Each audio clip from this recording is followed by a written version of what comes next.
નમસ્કાર મિત્રો, આજે આપણી વાત કરવાની છે SYBA સેમ 3 CEGJ 307 પેપરનું નામ છે ગુજરાતી સાહિત્ય મધ્યકાળ. આ પેપરમાં યુનિટ નંબર 2 અને ત્યાં જે પ્રમુખ સર્જકો છે એ સર્જકોમાં એક મહત્વના સર્જક એટલે કે ભાલણ, એની વાત આજે આપણે કરવાની છે. તો ચાલો જોઈએ આપણે કવિ ભાલણ વિશે. હવે ભાલણ એ ગુજરાતી સાહિત્યના ઇતિહાસને માટે નરસિંહ અને મીરાબાઈ વચ્ચેના ગાળાનું પદ્મનાભ પછી મહત્વનું એક ગણના પાત્ર નામ છે. શંકાસ્પદ એવી કૃતિ બીજા નળાખ્યાન સિવાય એની કોઈ કૃતિ રચના વર્ષ આપતી ન હોવાથી એનો સમય ચોક્કસ થઈ શકતો નથી. કનૈયાલાલ મુનશી ભાલણનો સમય 15મા શતકનો મનાવે છે, તો રામલાલ મોદી એના મત પ્રમાણે પ્રથમ ભાલણનો આયુષ્યકાળ અને 1434થી 1514 સુધી માનવાનો દાવો કરે છે. પણ એમનું છેવટનું વલણ તેની આયુષ્ય મર્યાદા ઈસવીસન 1405થી 1489 માનવા તરફ હતું. આ જુદા જુદા મતો પ્રમાણે ભાલણ નરસિંહ મહેતાનો નાનેરો કે મોટેરો સમકાલીન હોય એમ જણાય છે. નરસિંહ વૃદ્ધ થયો હોય ત્યારે ભાલણ ઉગતો જુવાન હશે એમ પહેલા અનુમાનતા શ્રી કેશવરામ શાસ્ત્રી ભાલણના 10મ સ્કંધ એ આખ્યાનમાં સુરદાસના સિવાયના વ્રજપદોનું કર્તૃત્વ એનું માની અને સમકાલીન હોવા સંભવિત એવા સુરદાસની અસરનું પરિણામ તેને કલ્પે છે. પછી વીરસિંહ, કરમણ, જનાર્દન અને માંડણ જેવા 15મા શતકના ઉત્તરાર્ધના જે કવિઓ છે એ કવિઓના આખ્યાનાત્મક કાવ્યો કરતા એમાં ભિન્નતા દેખાડતી ભાલણના આખ્યાનોની પછી નાકરે અનુસરેલી જે કડવા પદ્ધતિ છે એને પણ આગળ કરીને હવે ભાલણને થોડો આ બાજુ એટલે 16મા શતકમાં ખસેડવા સૂચવે છે. હવે ભાલણ એ પાટણ એટલે કે ઉત્તર ગુજરાતનો મૂળ બ્રાહ્મણ હતો. એના ભાલણ અને પુરુષોત્તમ એ નામમાં એક જન્મ નામ હતું અને બીજું અપર નામ હતું. સંસ્કૃતજ્ઞ, વિદ્વાન અને સંખ્યાબંધ આખ્યાનો લખનાર ભાલણ તેના ગામમાં પુરુષોત્તમ મહારાજ એ નામથી ઓળખાતો હતો. પુરુષોત્તમ મહારાજ નામથી ઓળખાતો હતો અને પૂર્વ વય એ શાક્ત હતો અને ઉત્તર વયમાં ભાલણ પ્રભુ રઘુનાથ. આપણે એની ઉત્તર વયના જે પદો છે એ પદો જોઈએ તો આપણને ખ્યાલ આવે છે કે ભાલણ પ્રભુ રઘુનાથ એવું એ લખે છે. અને ભીમ એટલે કે કવિ ભીમ જે વિપ્ર પુરુષોત્તમને પોતાના ગુરુ તરીકે ગણાવે છે તે ભાલણ હોવો જોઈએ એમ એક વિદ્વાને માની લીધું છે. ભાલણે ઉત્તર વયમાં સંન્યાસ લીધાની પાટણમાં એક લોકવાયકા પણ જાણીતી છે. એના જીવન વિશે જે કંઈ તૂટક છૂટક માહિતી મળી શકી છે તે આનાથી વધારે નથી. હવે ભાલણની કવિ તરીકેની સેવા એક ભાષાંતરકાર અને આખ્યાનકાર તરીકેની સૌથી મોટી છે.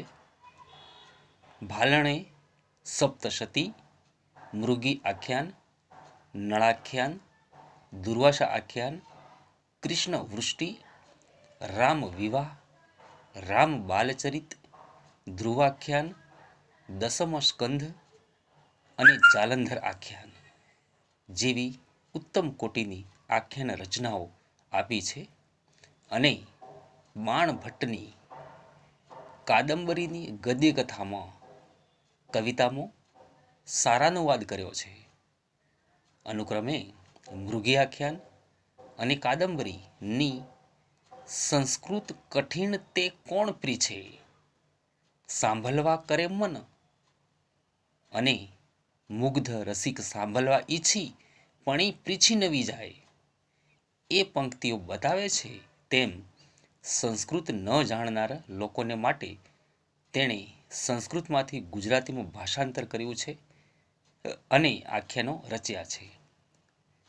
એના આખ્યાનોનો જે મૂળ પુરાણ કથાઓને વફાદાર હોય મુક્ત અનુવાદની કક્ષાથી બહુ આઘા નથી. પ્રેમાનંદ જેવા જે આખ્યાનકારો છે એમને જેટલી છૂટ પુરાણ કથાઓમાં લીધી છે તેટલી ભાલણ લેતો નથી. આ પ્રવૃત્તિમાંથી એને આખ્યાન પર હાથ બેસી જતા અને તે સાહિત્ય પ્રકારને લોકપ્રિયતા સાંપડતા તેનું અનુસરણ પણ ઘણું થયું છે. આ રીતે ભાલણ મધ્યકાલીન ગુજરાતી સાહિત્યના એક અત્યંત લોકપ્રિય સાહિત્યકાર અને આખ્યાનનો સ્વરૂપ વિધાયક બન્યો છે. એની પહેલાં કથાત્મક આખ્યાન કાવ્યો બહુ મળતા નથી. નરસિંહ મહેતાનું સુદામા ચરિત્ર તથા ચાતુરી તેમજ આત્મચરિત્રાત્મક કાવ્યોમાં આખ્યાનના બીજ દેખાય છે અને કવિ વીરસિંહ, કરમણ, જનાર્દન અને માંડણ જેવા જે સર્જકો છે એમને હાથે તેની જરાક શરૂઆત થયેલી દેખાય છે.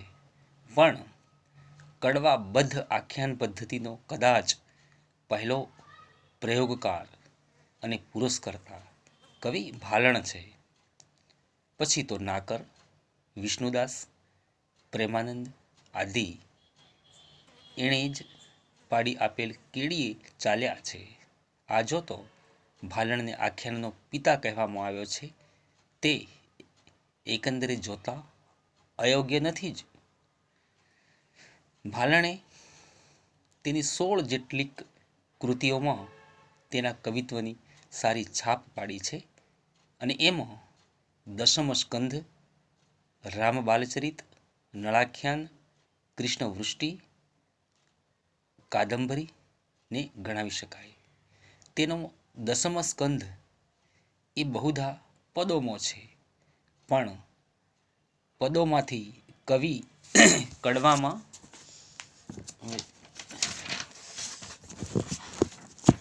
જોજો કે કડવામાં સહજપણે સરકી ગયાનું